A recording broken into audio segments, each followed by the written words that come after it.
Como aconteceu o processo de inclusão das pessoas no ensino regular?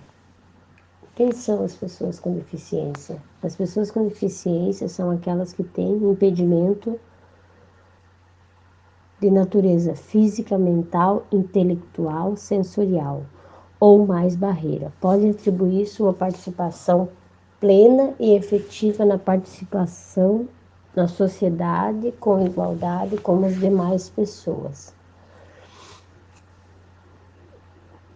A inclusão, que a inclusão é um conjunto de meios e ações que combatem a exclusão da vida e da sociedade provocada pelas diferenças. Cada um é um ser único.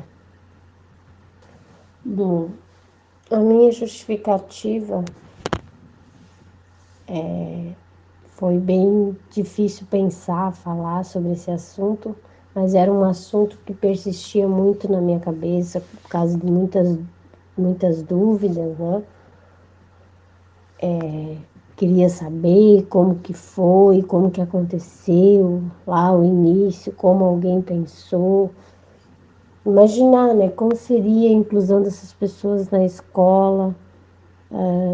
Com certeza essa pesquisa, ela trará um conhecimento e mostrará para todos nós que temos os mesmos direitos.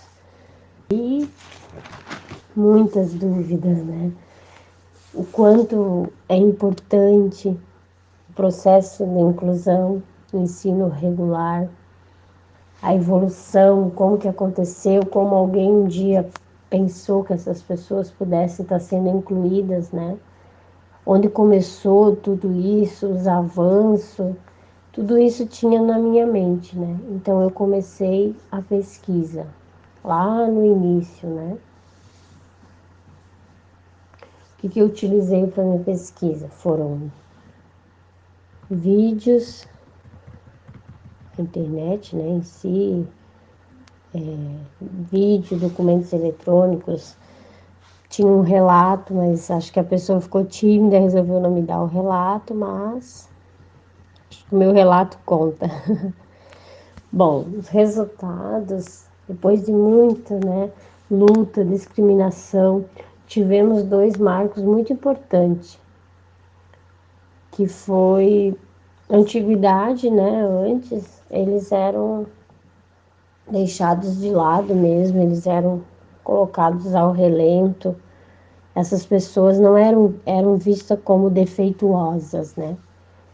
Aí depois, no século XVII, na Itália, que se estendeu por toda a Europa, tivemos um movimento renascentista. O movimento era de ordem artística, cultural e científico, que se declarou em um quadro de sensíveis transformações. Foi pelos filósofos, e foi muito importante, que eles tiveram um olhar para essas pessoas, um olhar realmente humanizado.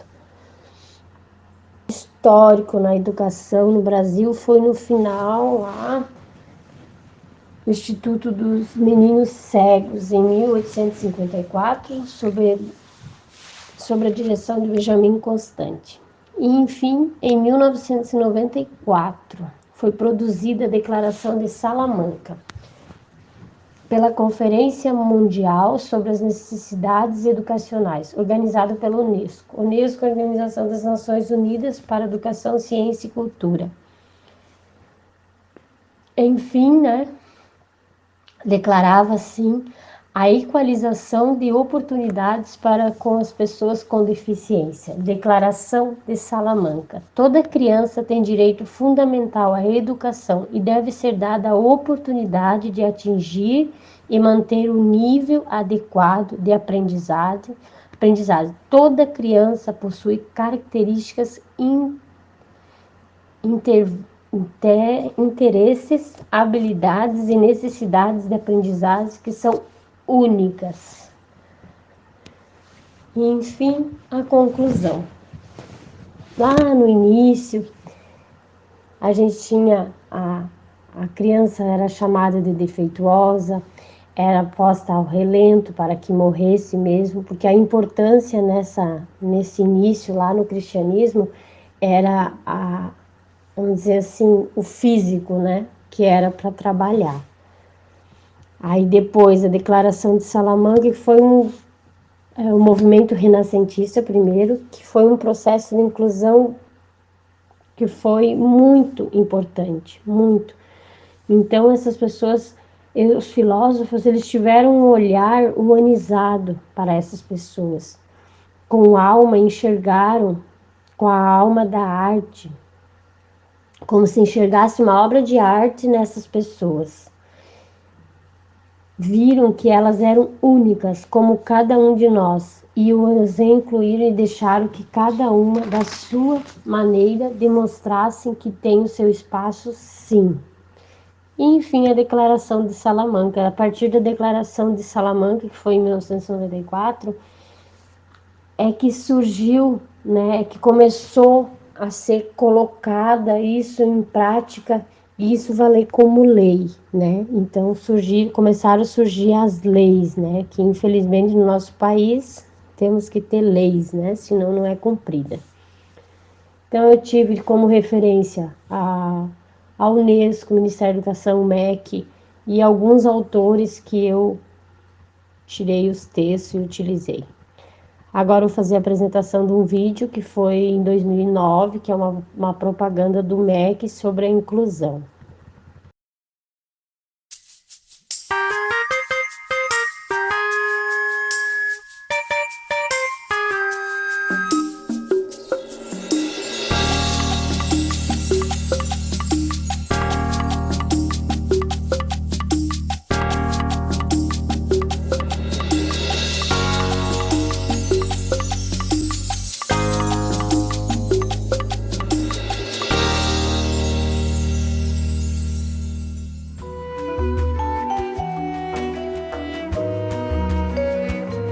Um país que investe na inclusão, ele não investe apenas na pessoa com deficiência, ele investe na sociedade como um todo. Apesar das diferenças, da regionalidade, tão extenso quanto é o Brasil, é um país que acredita que cada um tem a sua contribuição. Mudou no contexto da escola, da sala de aula, o sentimento de pertencimento dos alunos também, quando eles se sentiram incluídos por terem incluído o outro. Conheço histórias de crianças como a Kelly, que por muito tempo foi excluída do convívio social e que hoje tem sonhos de ser escritora, de escrever contos. Aí comecei a pensar e comecei a escrever assim. Era uma vez um gato chinês. Só que para não copiar dos livros, né, para não ficar até a mesma coisa, eu pensei, eu mesma vou começar a criar as minhas histórias, como eu quero. E se eu parar de estudar, eu não vou conseguir fazer o que eu quero, que é ser professora e escritora de livro. Quer que eu conte outra vez? Até alguns anos atrás, as crianças elas eram simplesmente guardadas em casa ou colocadas numa classe especial. E hoje elas estão na escola, elas têm a oportunidade de estarem incluídas. Eu acho que a gente tem que investir nisso aí. Eu acho que ele tem a capacidade de falar e de se expressar. Meu maior sonho é um dia ver o Guilherme numa faculdade, né? Porque eu sempre digo que o Guilherme vai ser o Dr. Guilherme, não sei em que ele vai escolher, mas que mais e mais abram-se portas para que essas pessoas que digam especiais possam viver num mundo justo, que eles possam estudar, que eles tenham acesso a tudo. A escola de hoje para a escola do passado, nós tivemos um avanço assim, significativo. Porque se tu segrega essa criança, tu tá proibindo essa criança de avançar. Da maneira que tu age, tu sente que essa criança tem todo um potencial para ir para frente, essa criança vai começar a se manifestar de alguma forma e vai buscar essa inclusão. O professor, é o diretor, é a equipe pedagógica, é o Estado, né? É o poder público envolvido nisso, é a família. Tudo isso vem contribuir para que, assim, começando, né, o século XXI, tenha uma transformação ou passos para que essas crianças, essas pessoas tenham os mesmos direitos que que outras pessoas. É uma criança que tem um pouco de diferença, mas é preciso ser tratada e cuidada como qualquer aluno dentro da sala de aula. E na questão das avaliações, a criança nunca é avaliada sendo comparada com a turma. Ela é comparada consigo mesma. E a gente já tem resultados, a gente percebe que contribuiu para que esses alunos deixassem de ser invisíveis. A qualificação, a capacitação, ela nos traz uma certa tranquilidade, né? Uma certa forma de abordagem melhor, procurar, né, a forma adequada de fazê-lo absorver determinado conhecimento, estimulá-lo, né, a acreditar de que a escola é possível, né, a escola é viável para ele. Eu acho que a inclusão é muito mais uma questão humanística também, né, de dar o direito a essas pessoas de uma dignidade. Bom dia. Bom dia. Para trabalhar com educação especial, precisa sim você se interessar, buscar, estudar, aprender, para poder passar mais aquilo que você tem adquirido e a sua formação vai sendo, né, gradativamente mais aprimorada. Nós, como educadores, devemos nos abrir sim a essas novas experiências, porque hoje é tendencial haver essa inclusão e nós não podemos jamais nos recuar, né? Deixar de querer fazer, nos omitir a fazer parte desse processo. Não é só responsabilidade fazer a inclusão só do professor, mas de todos os profissionais, de todos os sujeitos, né, que estão nessa sociedade, que se preocupam em construir uma sociedade melhor, mais forte, mais democrática, e aí estão procurando na formação os caminhos, né, para sair e construir aí, fazer diferente. A sociedade tem que se integrar a esse aluno, não esse aluno se integrar à sociedade, né? Porque esse aluno ele traz uma riqueza. O aluno, quando ele tem um pertencimento, ele se dá melhor com todo mundo. Ele se sente mais incluído. Então isso ajuda muito a autoestima e ele vai ser bem relacionado. E quando ele apresenta o trabalho dele para os outros no ensino regular, ele é estimado. Samuel é meu querido professor. Meu grande amigo também, né? Que eu gosto muito dele. Simplesmente eu gosto muito dele. É o único jeito de se fazer a inclusão, é fazendo e descobrindo cada particularidade de cada aluno. O processo de inclusão é muito novo aqui no Brasil, mas ele está andando de forma rápida e com resultados positivos.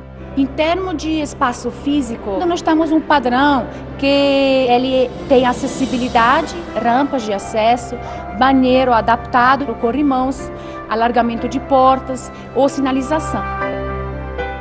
Já foi ampliado esse mundo da inclusão, já está como disciplina na federal, já está como disciplina em outros colégios, nas universidades, nós já temos surdos pedagogos, né? Eu já considero um avanço de eu poder fazer a prova do vestibular e poder estar dentro da universidade. Hoje eu estou como aluno, mas eu estou como professor e contribuindo no sentido de permanência das pessoas cegas que entrarem para ser aluno da universidade. Eu estou pretendendo fazer mestrado e não quero parar também. Eu penso em fazer doutorado e uma ambição que tenho é um dia chegar a ser professor da instituição aqui. Essa inclusão aqui na reserva, na aldeia, com intérprete, com aluno surdo, eu vejo um avanço na educação e uma educação igual, tanto na aldeia como na cidade. Elas estão descobrindo um outro mundo importantíssimo para elas, que elas vão ter agora uma oportunidade muito maior do que muitos adultos não tiveram. Depois que a professora intérprete entrou, né? Agora ele está aprendendo bem. A escola, do jeito que é hoje, vai ajudar muito no futuro. Ele se formando igual os outros, né? Não tendo as diferenças, né? Tratando as igualdades, né? Mas não pode deixar ela sozinha se virar, não, né? Todos nós acho que nós podemos ajudar eles, mesmo que eles for de qualquer jeito que eles for, né? Se eles for surdo, mudo, pode ser o que for, né? Nós sendo ser humano que nem a gente também, né? O futuro dessas crianças depende muito da gente também, né? Não só da família, mas nossa também, de estar aceitando, de estar fazendo com que as outras crianças percebam a importância dessa convivência, né? Desse aprendizado, porque um aprende com o outro. É muito importante estar na escola, porque aprende muitas coisas, aprende a ler, escrever. Essa inclusão do portador de necessidade especial é uma coisa muito importante, porque ele se sente integrado no meio social, nas atividades das aulas de educação física, como também nas atividades esportivas. O David, que é nosso aluno, ele participa das atividades dos jogos interclasses e os colegas se sentem felizes em ter David como colega, um parceiro, um companheiro.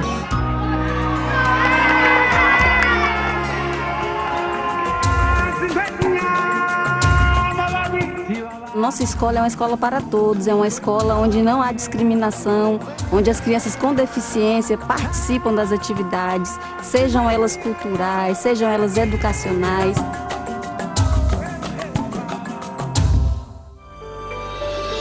É muito importante para a rede pública oportunizar esses espaços não formais, por exemplo, o Barco Escola, para a inclusão. Aqui nós recebemos diariamente deficientes visuais, deficientes auditivos. Então é um momento para que eles saiam mais motivados a ser incluídos em sala de aula, junto com as pessoas ditas normais, e que isso não possa ser notado como uma coisa diferente, sim como uma naturalidade. Aqui tem toda uma preocupação com eles, os professores, a coordenadora, toda a equipe pedagógica da escola estão empenhados em ele aprender. A gente percebe isso. Então é muito gratificante para mim eu ver que meu filho está sendo muito bem assistido. A gente dispõe de alguns recursos para estar atendendo as crianças.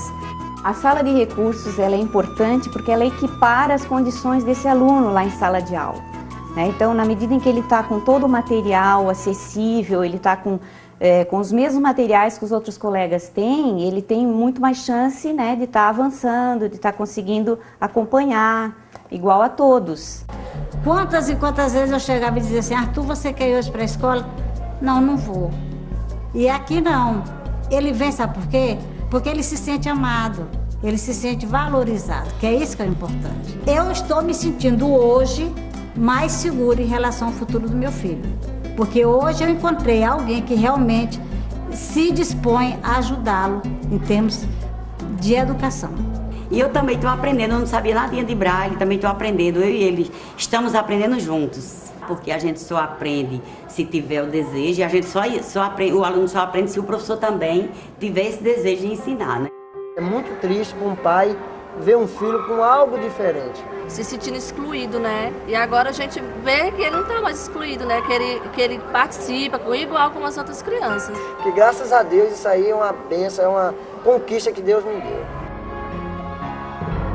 A escola faz parte, sim, e a escola tem que continuar. Esse é o caminho. O fato de ver ele sorrindo, o fato de ver ele se sentindo muito bem e feliz, isso aí já traz a nossa felicidade, pelo menos para mim e para ti. Elas trouxeram para a gente vida, trouxeram luz para nossa escola.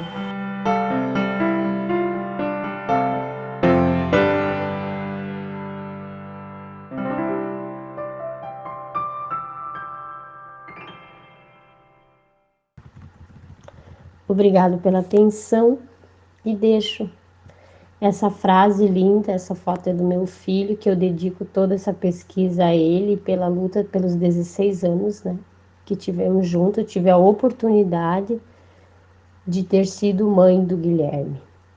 Lembra-te de que falando ou silenciando, sempre é possível fazer alguma coisa. Chico Xavier.